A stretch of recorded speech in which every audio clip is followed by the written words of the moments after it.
Está con nosotros Antonio Alonso Marcos, profesor de Relaciones Internacionales de la Universidad CEU San Pablo. Gracias por acercarte a nuestro plató. Gracias por invitarme. Y así conversar y conversar. Zelensky, pidiendo dinero. Estados Unidos, 10 de la noche. Cree hoy en la rueda de prensa que Biden ya va a anunciar que se desbloquea la ayuda. Europa, Orbán ha dicho, nada de nada. Si queréis los activos congelados, haced lo que vosotros queráis y allá vosotros con la respuesta de Rusia. Putin habla, por cierto, el jueves. En este entorno, dice Zelensky, foro de Davos. Un día antes quiere ver él cuál puede ser el proceso de paz. No sabemos si el proceso de paz o la financiación del proceso de paz. ¿Cómo está el momento ahora mismo en el que ya ha acabado prácticamente ese otoño y nos vamos adentrando en un invierno en el que se decía, aquí tiene que acabar la guerra de Ucrania? Sí, básicamente eso es lo que decíamos muchos analistas en abril, incluso mayo, cuando todavía estaba a punto de empezar la ofensiva de primavera, que luego era primavera-verano, ¿verdad? Al final es cierto que tiene que acabarse ya, porque es año electoral en Estados Unidos, es año electoral también en Rusia y debería ser año electoral en Ucrania. Zelensky en principio dijo que no iba a ser año electoral, pero claro, es muy difícil defender a la opinión pública de Occidente, de Estados Unidos y de la Unión Europea, que en un país, aunque esté en guerra, si es democrático, pues tiene que haber elecciones con ciertas garantías, con todas las protecciones de seguridad, tiene que haber elecciones. Hubo elecciones en Siria durante los primeros compases de la guerra civil, que todavía no ha acabado, y tiene que haber elecciones, por supuesto, en Ucrania. Y lo mejor de todo es que ya están empezando a aparecerle competidores políticos a Zelensky, es decir, que se está empezando a resquebrajar la unidad en torno al Palacio Presidencial de La clave de esa Ucrania. unidad es el dinero, ver que puede el dinero acabarse. Porque claro, pide 110.000 millones, que eso no también hace de pegamento. De todas formas, yo creo que ahí el problema no es tanto el dinero para continuar la guerra, como que ya le han dado un toque de atención incluso los propios adversarios políticos, que pues entre ellos el alcalde de Kiev, ni más ni menos el antiguo boxeador, que puede ser un buen candidato en el sentido propagandístico, en el sentido electoralista del término, porque puede tener mucho tirón. También hay un general o varios generales, ¿no?, del ejército ucraniano, y efectivamente el problema no es tanto tener dinero para continuar la guerra, sino que ya parece que le han dado un toque de atención para decir esto se ha acabado y esto se tiene que acabar. Es decir, tenemos que quitar a Zelensky, porque Zelensky no puede ser utilizado para sentarse a negociar. Zelensky es la imagen viva, con su uniforme caqui, ¿verdad?, yendo a todos lados, incluso a visitar al Papa, ¿verdad? Bueno, pues es la imagen viva de necesitamos dinero para continuar la guerra, ¿no? Y de hecho, pues todos los viajes que ha hecho a Argentina, a Estados Unidos, pues efectivamente, recientemente, quiero decir, habla de eso. De todas formas, es el momento de buscar la paz. Vamos a buscar, parece ser que es el toque de atención que le han dado, vamos a buscar un candidato que pueda sentarse a negociar. Cualquiera de esos que hemos dicho, hay unos cuantos más, podría valer, pero ya no vamos a pedir dinero para continuar la guerra, porque se ve que es un pozo negro, un pozo sin fondo, y ya vamos a pensar en la reconstrucción del país. De ahí el foro de Davos, y que esa reunión sea un día antes del foro de Davos, donde están los BlackRock y demás, para poder ver muy bien cuál es el apoyo real, ya no para la guerra, sino para la reconstrucción. Claro. Esa campaña de fundraising o no sé cómo decía una anterior ministra de Economía española, ¿no?, que se daban paseos, el show, ¿no?, el road show, ¿no?, para pedir dinero a las empresas y también a esos fondos de inversión. La cuestión es que parece que esos fondos de inversión ya han firmado, si no contratos, precontratos para hacerse con algunos de los yacimientos, con algunas de las materias primas de Ucrania, que es rica en materias primas, ¿no? Entonces, lo que se querrán garantizar es que al menos, si no lo de Donbass, lo del resto de Ucrania sí que quede en manos de estas compañías o de estos fondos de inversión. Esto, digamos, desde el punto de vista comercial o económico o financiero, si se quiere, pues es bastante normal, es bastante aceptable, pero nos va indicando que efectivamente se va acercando el final de la guerra, porque a nadie le interesa ya continuar, prolongar por más tiempo la guerra. El único objetivo de esta guerra era desgastar a Rusia. Desde el principio se sabía que Ucrania, desde el principio, no desde hace 2 meses, no, desde el principio se sabía que Ucrania no podía ganarle a Rusia, esto era bastante obvio, y sin embargo el único objetivo era desgastar a Rusia y además provocar una escisión en el pueblo eslavo, porque, en fin, esto es bastante evidente. Los combatientes de un lado y de otro son exactamente lo mismo, es decir, son eslavos, son rusos al fin y al cabo, y de hecho hay imágenes preciosas que ahora pues no se le da mucha publicidad a esto, pero hay vídeos, imágenes preciosas de combatientes de un lado, combatientes de otro, haciendo fraternidad como pueden, porque tienen que estar pegándose, están defendiendo su territorio, pero ellos saben que son pueblos hermanos y que esto se tiene que acabar lo antes posible, porque no tiene ningún sentido. En este entorno, mirando a otra zona que también en este mundo en guerra nos empieza a dar la sensación de que parecía calmarse, pero muy lejos con lo que vimos ayer. Netanyahu dice, por un lado, que la guerra le quedan un par de semanas para acabar con Hamás, pero que hay que empezar a abordar el régimen iraní. Y sobre todo porque si Irán con esas armas nucleares, entonces la seguridad de Israel, sale Irán y dice, no, nosotros no vamos a firmar ningún acuerdo de armas nucleares, no lo vemos necesario ahora mismo. Es decir, decían, no, es que esto no va a escalar. Y dice, no va a escalar, está Netanyahu, Es decir, eso de que no va a escalar, cuando no ha terminado una guerra y empieza a señalar, oiga, que es que ahora hay un régimen al que hay que abordar cuando acabemos con Hamás. Bueno, una cosa es la retórica, una cosa es lo que se dice, ¿verdad? Eso yo creo que nunca ha salido del argumentario israelí. De hecho, cuando Obama alcanza ese acuerdo nuclear con Irán, pues esto le causa bastante desazón a Israel. Ya no digo Netanyahu, digo Israel, que de todas formas, pues Netanyahu lleva en el poder bastante tiempo, bastantes años, ¿no? De todas formas, ya digo, Irán nunca se ha ido del argumentario israelí. Por supuesto, esto a mí me fascina bastante del caso israelí, porque ellos son un Estado fuerte, saben cuál es su lugar en el mundo, saben cuál es su posición en el mundo, tienen muy bien definidas cuáles son sus desafíos, sus amenazas, sus fortalezas, sus debilidades, tienen ese análisis hecho y no se dejan influenciar por nadie. Es decir, ellos tienen un objetivo y van a por ese tipo de objetivos y ya está, ¿no? Entonces, ¿consideran una amenaza Hamás? Vamos a destruir Hamás. Intentaron disuadirlo, esto hay que decirlo, hay que recordarlo. Israel ha intentado disuadir a los militantes de Hamás de que no sigan por el camino de la violencia, y eso que uno de sus objetivos es destruir Israel. Pues intentaron disuadir a la gente de Gaza, concediendo unos cuantos miles de permisos diarios, de trabajo diario, para que trabajadores gazatíes cruzasen la frontera y se fueran a Israel a trabajar todos los días. Intentaron usar la disuasión, no lo han conseguido, se han llevado un zarpazo terrorista bastante grande. Ahora lo que les toca, lo que está en su objetivo es destruir a Hamás.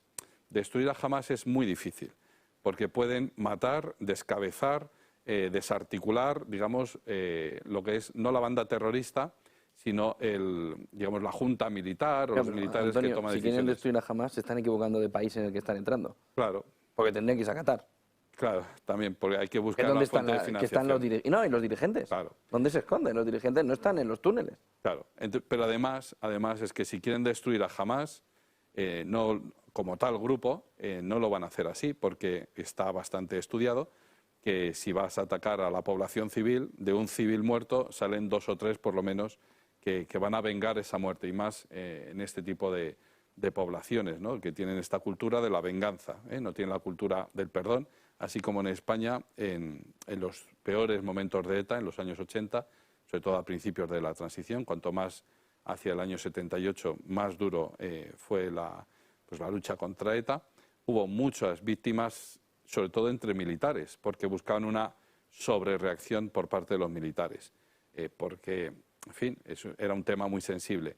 Aquí en España es impresionante, y cualquiera lo puede buscar en Internet, es impresionante ver esas imágenes de en cuanto matan a un militar, la viuda dice, perdona a los asesinos, que vayan a la cárcel, todo lo que quieras, tal, pero perdona a los asesinos.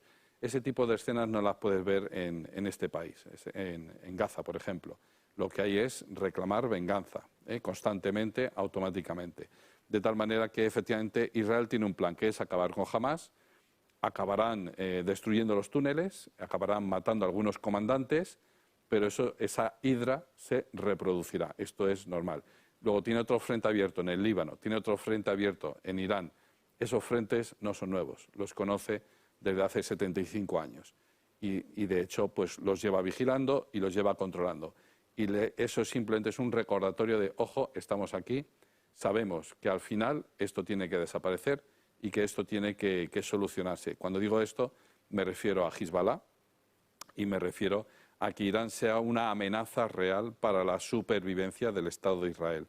En cuanto ellos lo entiendan como amenaza, pues puede escalar el conflicto. Por supuesto, antes Israel cerrará el tema de Gaza, pero por supuesto, si entiende que Hezbollah en el sur del Líbano es una amenaza real para su existencia, no que le lancen 3 o 4 cohetes, que le maten a un militar, a un soldado, ¿no?, sino que sea una amenaza real para su supervivencia, comenzará operaciones militares, como ya lo hizo en el año 2006, si no recuerdo mal, o en otros momentos. En la zona de los Altos del Golán. Exactamente. En este entorno, ¿cuál es el futuro para Gaza? Es decir, se está intentando desde Estados Unidos, de Naciones Unidas, que la Autoridad Nacional Palestina coja ese testigo. No parece que Netanyahu quiera. Y a partir de ahí, ¿cómo se puede configurar la situación de los dos estados? Se nos habla de los dos estados, pero esto ya en 1967 se intentó. Lo intentó Arafat en Camp David, no se consiguió tampoco llegar a los dos estados. Vuelve otra vez lo de los dos estados. Puede ser la solución los dos estados, pero si lo es, ¿cómo? Porque ya tenemos una opción de dos estados, 1967 Naciones Unidas, hay una resolución. Tan sencillo como aplicarla. Si no se aplica será por algo. Bueno, la cuestión es que ahora, en el escenario en el que estamos ahora, es difícil ni siquiera sacar el tema de los dos estados, ¿no?, porque está todavía muy a flor de piel los ataques terroristas del 7 de octubre. Entonces, claro, si empezamos a hablar de los dos estados, primero, porque eso es inviable, se ha demostrado que es inviable. Es decir, una Gaza gestionada por palestinos se ha demostrado que es inviable, es fallido. No es solo un estado fallido en el sentido de que son incapaces de proveer seguridad y estabilidad y proveer algo de desarrollo económico a su propia población, sino que supone una amenaza para el estado vecino que es Israel. Eso no lo van a permitir, eso no lo van a volver a permitir. Entonces, ojalá, digo, todo volviera a la normalidad, todo volviera a que, bueno, pues sí, se puede construir dos estados, vamos a cumplir los acuerdos de Oslo, vamos a seguir la hoja de ruta establecida por Ariel Sharon del Disengagement Plan, ¿no?, vamos a sacar a los colonos judíos de Gaza, Gaza lo dejamos solo para los palestinos, etcétera. Ojalá se pudiera hacer eso. Pero la verdad es que el futuro previsible, y esta es la duda que desde octubre venimos planteando algunos analistas, ya no es si Israel va a atacar solo el norte de Gaza, ya no es si va a hacer de toda Gaza un parking, es decir, lo va a arrasar hasta los cimientos, sino que la duda es si va a permitir que los palestinos vuelvan a ese territorio. Porque la cuestión es que ellos entienden que eso es una amenaza. Y en cuanto ellos entienden que eso es una amenaza, pues lógicamente tienen que hacer frente a esa amenaza. ¿Cómo hacer frente a esa amenaza? Dicen algunos, pues controlando la seguridad de esa franja. ¿Cómo vas a mantener a un ejército israelí metido entre miles de palestinos? Eso es imposible, eso es inviable. ¿Cuál es entonces la solución? Pues la solución es que al final, claro, no se cumplan los acuerdos de Oslo, cosa que es gravísimo, sino que vayan directamente a una ocupación real, incluso con más colonias de judíos allí. Es decir, expulsar a los palestinos de Gaza y mandarlos Líbano y demás, ya han dicho que esa es una línea roja que no van a consentir. Bueno, pero ellos pueden decir lo que quieran, pero volviendo al discurso, al inicio del discurso, Israel tiene muy claros sus objetivos. Si tienen muy clara la solución, podrán negociar, porque ellos también se han sentado a negociar en numerosas ocasiones, pero si les hacen ver que realmente, a los de Hezbollah, a los de Irán, a los de Qatar incluso, que es inviable que un Estado palestino dividido en dos territorios de esa manera, sin control, sin observancia por parte, sin control, sin vigilancia por parte de los israelíes, si eso es inviable, se lo hacen ver, pues a lo mejor al final tendrán que aceptarlo. Un último punto, Antonio, Milei. ¿Qué supone para el contexto internacional, para las relaciones internacionales, una figura que es un outsider total de lo que está ahora mismo gobernando, tanto en América Latina como a nivel internacional? ¿Qué puede aportar Milei? ¿Qué amenazas nos puede traer Milei al sistema? ¿Y cómo puede salir este experimento Milei, ¿no? Porque nunca ha habido un libertario. Hay quien dice, bueno, para ser el primer libertario hemos tenido mala suerte. Los libertarios, sí. La realidad es que, escuchando a Milei, lo que hay es un cambio de modelo. Totalmente. Lo que pasa es que yo no lo consideraría un peligro para el sistema internacional. Es una novedad, es algo disruptivo, eso por supuesto, pero al fin y al cabo es un chico del FMI, si se me permite la expresión. Quiero decir, no va a llevar a cabo políticas que vayan en contra de las instituciones internacionales, es decir, no le va a sacar los pies del tiesto, va a ser cumplidor, va a pagar la deuda, es decir, eso es lo que les interesa al FMI, etcétera, lo va a hacer. ¿Dónde va a estar lo duro? Lo duro va a estar para los argentinos, los propios argentinos, que van a tener que ajustarse el cinturón bastante, porque como él dijo en su propio discurso, no hay plata, no hay dinero. Entonces, y él está en contra de darle a la máquina de imprimir billetes, porque eso es agravar aún más el problema, ¿no? Entonces, todas las políticas que él ha ofrecido, que él ha planteado que va a hacer, a ver si se las dejan hacer, que ese es otro problema, pues van encaminadas en la dirección de que es un cambio cultural muy fuerte, porque eso incluso aquí en España pues puede chocar bastante, que es empoderar a las personas. Es decir, ya no eres dependiente del Estado, sino que eres dependiente de ti mismo. Te tienes que hacer responsable de tu libertad, de tus libres opciones. ¿Tú no quieres estudiar? Pues perfecto, no estudies. ¿Qué vas a comer? No, el Estado me va a dar una paga. Ah, respuesta errónea, eso ya no existe, eso ya no va a darse, ¿no? No quiero trabajar, perfecto, ¿no quieres trabajar?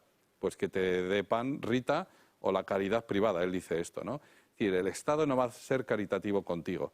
Si tú quieres hacer caridad, hazla, pero el Estado no va a hacer caridad, no va a coger dinero de todos los contribuyentes a punta de pistola, dice él, para dársela a cualquiera, a quien él elija, ¿no? Porque al final eso hace de todo un sistema clientelar, va tejiendo un sistema clientelar que beneficia a los políticos. Él viene a luchar contra eso. Es algo totalmente novedoso en América Latina, en toda Hispanoamérica, por no decir toda América, todo el continente, porque todo el continente está trufado de estos ejemplos en los que el sistema político va tejiendo redes clientelares que le van asegurando el poder para la próxima reelección. Esto es algo novedoso, pero ha recibido un masivo apoyo popular. Es que nos tenemos que dar cuenta de que Argentina tiene un 40% de población que vive por debajo del umbral de la pobreza. Creo que son 5 millones que viven en la miseria, ya no bajo el umbral de la pobreza, sino en la propia miseria. Yo creo que esto pues va a traer un soplo de aire fresco, por más que aquí en televisión española digan el ultraderechista Milei, de tanto utilizar ese apelativo ultraderechista, es que la han vaciado de sentido. Entonces ya ultraderechista es cualquiera que no sea socialista. Bien, pues, o fascista, vale, pues de acuerdo, pues muy bien, pero nos tenemos que dar cuenta de que no todo lo que no es socialista o socialdemócrata es un peligroso bicho al que hay que rechazar, sino que hay que, bueno, pues nosotros no somos Argentina, somos España. Tenemos que estar a la expectativa de qué es lo que va a pasar. Es decir, tampoco nos tenemos que posicionar de tal manera que seamos pro-Milei o anti-Milei. Pues a mí personalmente me puede parecer una cosa o la contraria, pero la cuestión es que es algo que sucede en Argentina. Vamos a ver qué tal se le da el experimento de aquí en los próximos meses, no años, porque esto es algo que va a costar bastante hacer. Pero si se le da bien, ¿van a salir más Mileis como champiñones? Pues es porque que esa es una opción, ¿eh? Es difícil porque Milei ha surgido, primero porque tiene una grandísima formación como economista, lo sabe explicar todo muy bien, tiene las ideas muy claras, es decir, es una persona con una personalidad muy fuerte, no compadrea, no negocia, en lo que él ve que es esencial, él no negocia, él tiene una posición muy firme, muy fuerte, y para bien o para mal nos han estado educando durante décadas pues que eso no puede ser. Es decir, que no puedes tener ideas claras, tienes que ser relativista, ¿no? Entonces, es difícil que surja otro personaje como Milei. Ya no digo en América, sino incluso en Europa. Es muy difícil. Hay gente que tiene las ideas claras y entonces en cuanto tiene las ideas claras y se manifiesta, le tachan de, por ejemplo, ultraderechista. Entonces se arrugan, ¿no? Se echan para atrás o empiezan pues eso, ¿no? A compadrear y tal. Bueno, pues eso, ya digo, es difícil. Y la cuestión es que, y esto es muy interesante porque me preguntabas antes acerca de las relaciones internacionales. Él tiene muy claro cuál es el papel del Estado, del jefe del Estado que es él, en lo que se refiere al comercio internacional y las relaciones internacionales.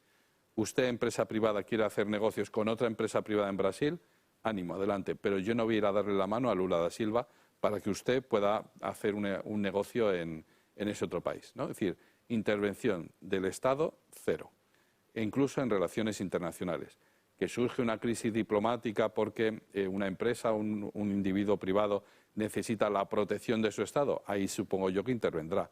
Pero eso de favorecer los negocios, facilitar los negocios, intervenir para que los negocios entre dos empresas privadas de distintos estados, de distintos países, se den, pues creo que ahí no va a intervenir, ¿no? Y eso, de nuevo, es un modelo que es totalmente novedoso, porque lo que parece que es normal en las relaciones internacionales hoy es que los estados hagan de brokers de empresas privadas. Y eso tiene sus problemas, porque al final es dar la idea de que el Estado es el padre, del que todo lo tenemos que esperar y el que nos va a sacar las castañas del fuego, y en ocasiones eso no es así.